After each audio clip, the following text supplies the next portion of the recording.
This series, Uzaki-chan Wants to Hang Out, is such a fun and enjoyable ride. It's been a while since I've actually found a series that I have enjoyed to this extent that is like, a slice of life. It doesn't annoy me, it hasn't bored me, and I've liked the episode from the beginning to the end. There's really not one thing that I really dislike about Uzaki-chan. Actually, you know what? I take that back. There is one thing. I think the biggest thing I hate about this series is that the episodes feel so short. Like, they feel like they're just 5 minutes long, and I just wish there was more content. But sadly, obviously, we gotta wait for the new episodes to come out every single week.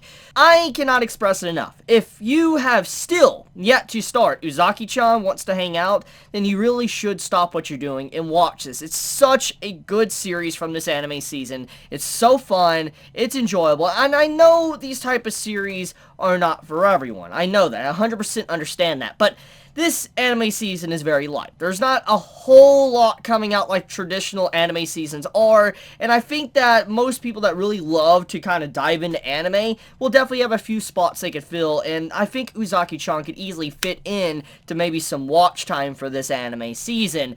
This episode, it follows the tradition of Uzaki wanting to hang out with Sakurai, but there is a little bit more. There is a distinct twist with this episode that actually makes me appreciate it. The biggest twist to this episode is the fact that it isn't really Uzaki that bugs Sakurai within this episode asking him to hang out. In fact, it's mainly Sakurai kind of opening up the floodgates like, hey, come hang out with me, let's go do something, let's, have fun, let's go on a date, etc. And there's a lot of, like, little moments to where it shows that Sakurai is actually changing, which is, like, a big, like, wait, what? Like, we're so early on in the series. Like, we're only episode 4 into Uzaki-chan Wants to Hang Out. And typically, you wouldn't have this level of progression to this extent, but clearly, we're already having very quick progression, which makes me wonder if the story is necessarily going to start gearing up for maybe Uzaki and Sakurai potentially starting to go out. Now, that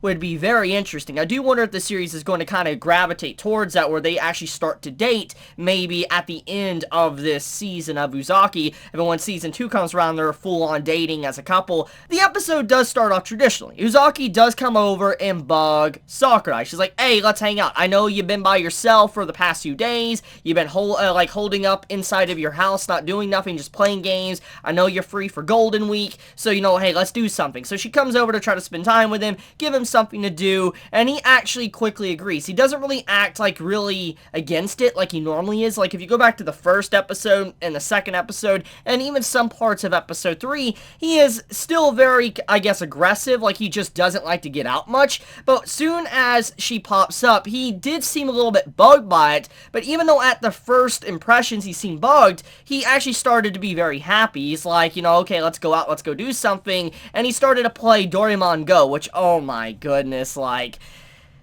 let's be real, we all know what that is a reference to. Doraemon Go, quite a reference. Like, it is obviously a Pokemon Go reference. Now, I want to let you all know a secret. I actually have never played Pokemon Go. I didn't. I was never really interested in it, and, honestly, I just didn't feel like going out on a mobile game and, collecting Pokemon, on my phone, going to different places. It just really wasn't a game for me. But I do see the appeal and the enjoyment to Pokemon Go. And obviously, Doraemon Go that was in this was a straight parody to it, and from what I was told actually on social media, there was a recent event or whatever going on with Pokemon, so most likely whatever happened with the recent Pokemon Go event probably was completely affiliated with some of the elements of this episode, basically, with the whole Doraemon Go and all that. Clearly, there must be a very big fan that loves it that's behind this series. But, anyways, the point is once she comes over to ask, let's hang out, let's go do something, you have it to where, like, they get on a train. And this is kind of where the episode turns into a very unexpected route.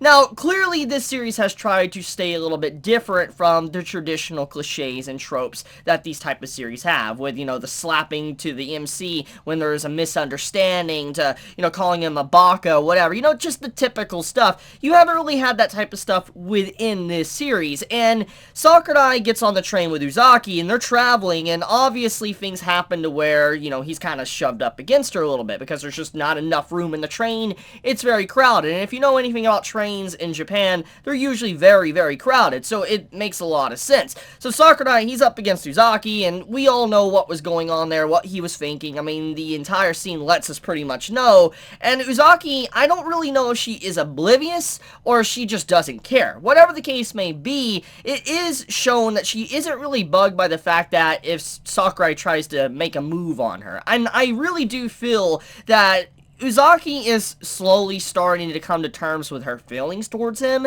She's starting to be a little bit more assertive, like she wants to go out with him. And I feel like that's kind of what's been going on, is because, like, when you look at this episode, she doesn't really care too much about it, the whole event. He gets very worked up about it, and he kind of goes unconscious, and, you know, it's a whole comedy gag, but, you know, he leaves her and all that, and he feels incredibly sad about it, which leads into the event where he starts to make up for that. It's like, hey, let's hang out, let's do stuff together, which is very un-Sakurai-like.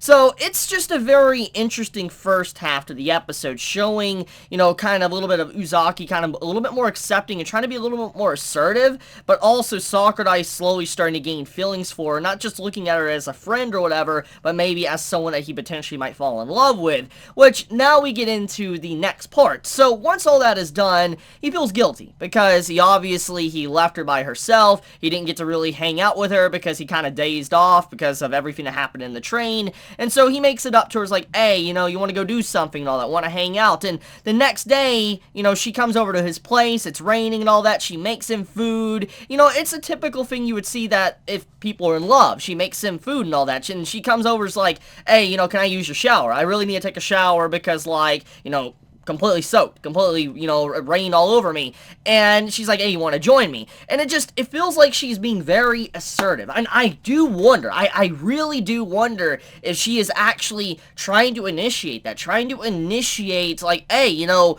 let's go out. And I feel like there is definitely going to be a twist to that. I feel like this series is definitely going down that route towards maybe the end of Season 1, that it's not just going to be a traditional, oh, let's hold hands or whatever. It might actually be a straight-up confession, they start going out. And if so, oh man, I'm looking forward to it. I really, really, really hope so that the series goes down that route, because it'd be so good. It's been a long time since I really sat down and enjoyed a good romance series, and especially something that's just this wholesome. This is a really wholesome series, and I want more of it. Now, anyways, besides all of that, though, there is another funny moment when it comes to him choosing glasses, and it's kind of like the writer of the series, but also the animators, were picking fun at the main male character Sakurai's design. He has a very traditional design, like his facial features, his hairstyle, his overall build, everything about him is very traditional. He doesn't really have anything relatively unique. You could probably, if you really tried hard enough, or really not even really trying hard,